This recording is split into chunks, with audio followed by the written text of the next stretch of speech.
Hi, welcome to Deep Recaps. Today's film is the 80s thriller mystery, Blowout. Spoilers ahead, watch out, and enjoy the ride. The movie begins in a college girl's dormitory. The girl goes around while peeping into the girls' rooms in a creepy fashion. Some girls are dancing, while another is making love. As the guard watches, an unseen man stabs him dead. Then, the man goes inside and looks around all the rooms. He then goes to the bathroom, where a girl is showering. As he approaches her, the girl screams. And what a scream it is. And cut. So, this is actually a slasher movie in post-production.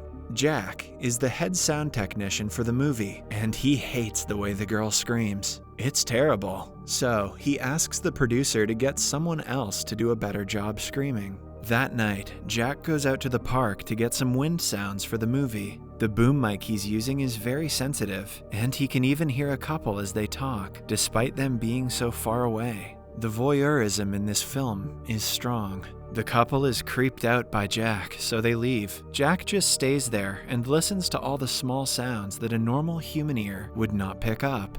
Suddenly, he hears a loud banging noise. A car loses control and then drives straight into the river. Without hesitation, Jack goes in to save the people inside. He is in such a hurry that he does not notice a man under the bridge as he runs away. Underwater, Jack finds the driver dead, but the woman is still alive, so he breaks the window and frees her. Jack takes the woman to the hospital, where a detective asks him everything he knows. Jack reveals that he actually heard two sounds. The first was a strange bang sound. The second was the sound of the tire having a blowout, causing the accident. They happened so quickly that only a trained ear like Jack's could have heard them both. But the detective does not believe it and says that the blowout was probably the only sound.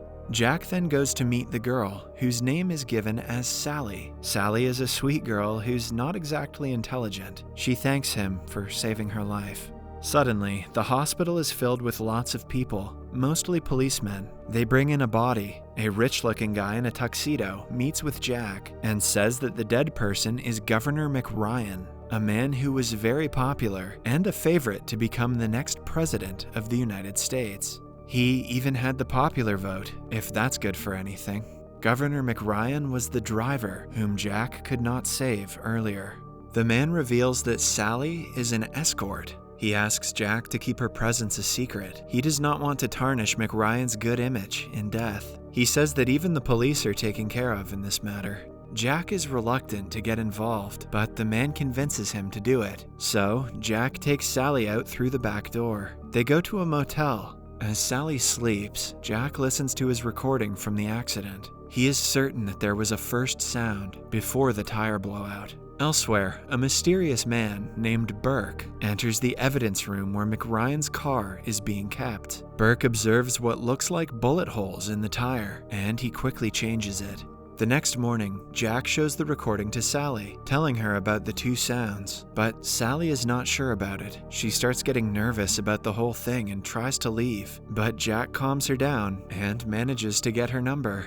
Later, Jack goes to his company, where he finds out that a photographer named Manny got pictures of the accident. So, Jack buys a magazine and cuts out all the photos that the photographer has put in there. Using those images, Jack then makes a storyboard. He uses the sound he has captured himself and joins it with the footage. Then, he gives it to his friend to patch them up. Jack then calls Sally, but she's about to leave town. Jack goes to meet with her and he asks her out for a quick drink. She says that she wants to be a makeup artist for movies. They start talking about the past, and Jack reveals that he used to work for the police. Jack used to bug undercover agents to catch corrupt police officials. He recounts one incident where he put a mic on an undercover agent. He then went to a policeman suspected of corrupt dealings. However, the agent's sweat started to interfere with the mic, and a short circuit started to hurt him, so he went to the washroom. The corrupt policeman suspected something was wrong, so he followed, but then he immediately came out and left. When Jack went to the agent, he had been hanged. Jack was so shocked that he left the job and came to work for the movies. When Sally tells him that McRyan's friend from earlier gave her the money to leave town, he gets suspicious, believing that there is a cover-up.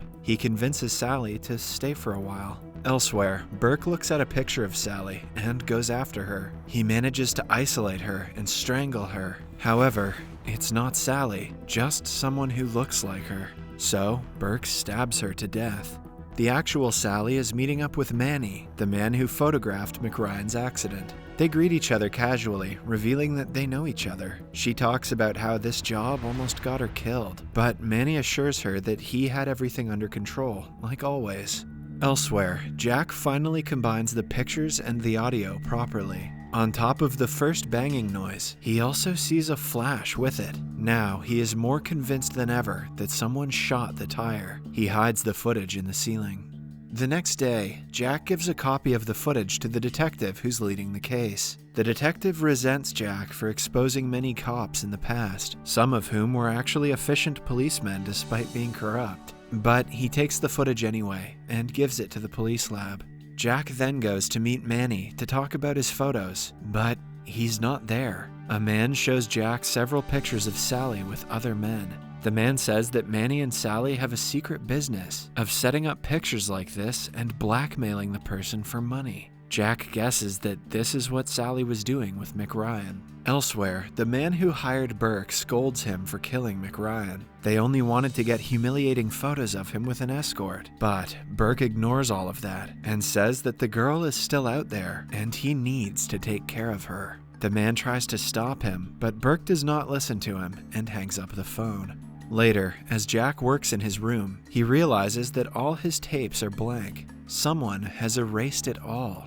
The detective also calls him just then and says that the copy that Jack gave was blank. Jack is absolutely confused and grows more paranoid. The next day, a reporter named Frank comes to Jack's office. He's gotten information about Jack's theories, and he believes Jack. So he asks for a live interview, but Jack declines him for now.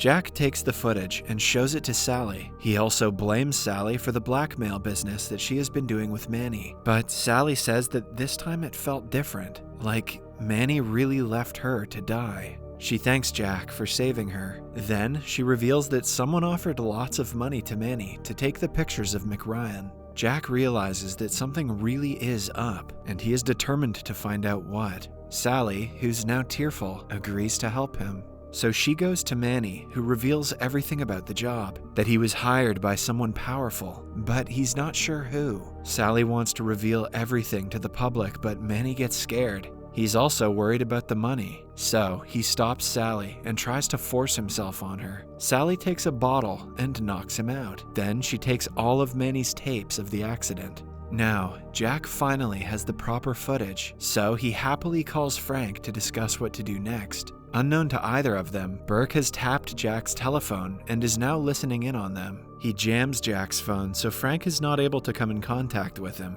Then he calls Sally. Copying Frank's voice, he asks to meet her at the train station. Jack is confused as to why Frank called her instead of him, but he decides to go ahead with it anyway. However, he does put a bug on Sally to hear everything that they discuss. Meanwhile, at the station, Burke finds a prostitute who looks like Sally. He goes into the washroom and kills her. His intention is to kill several girls who look like Sally. That way, when he eventually kills the real Sally, people will think of her as just another victim of a serial killer. Jack and Sally arrive at the station, and they test out the mic. Before she leaves, they share a tender kiss. Sally goes in, looking for Frank, but then Burke comes in, copying Frank's voice. Because of this, Jack does not realize that it's not really Frank. Still copying Frank's voice, Burke takes Sally away, saying that this place is not safe. Jack gets suspicious and follows, but the two of them have already left. So he listens to where Sally is going and follows them based on the sounds. Burke takes Sally underground to a subway. Sally mentions the name of the subway line so that Jack can find her, but he's too late and he misses them. He runs outside and follows them in a Jeep. In his hurry, he ends up smack in the middle of a parade for Liberty Day. Due to what might be the most pointless gathering of extras in the history of film, he crashes the Jeep into a shop and loses consciousness. He wakes up sometime later in an ambulance. Immediately, he puts in the earpiece and listens to Sally. Elsewhere, even though the sun has gone down, Burke has still somehow not killed Sally. He takes her to the seaside and asks for the footage. When Sally gives it to him, he throws it away. Then, he attacks her. Hearing Sally scream, Jack is shocked into action and runs towards them, relying on the sound he's hearing. Burke takes Sally to a secluded rooftop. Jack sees her there and he runs to her. All the while, Sally's screams are ringing in his ears. When he gets there, he attacks Burke and stabs him to death. Jack then looks at Sally, but she has a deep mark on her neck from being strangled. She is dead, but the fireworks budget is not. Jack is heartbroken and cries as he holds her. High above them, the fireworks illuminate the sky. Sometime later, Jack is still mourning Sally's death. He even goes to her grave from time to time. One thing he does is listen to Sally's voice as she's talking into the mic. He even listens to her screaming as Burke attacks her. Jack gives this to the movie's producers, and they're really happy with the scream. It fits perfectly. Of course, it's organic fear in her voice, not just bad acting. But Jack doesn't care about the movie anymore. He's become depressed. As the producer plays the scene over and over again, Jack whispers, "It's a good scream." Then he closes his eyes in agony. Subscribe for more content like this, and click like if you'd like to help me out with that f***ing algorithm. Oh, and check out my gaming channel if you'd like. The link is in the description. See you next time.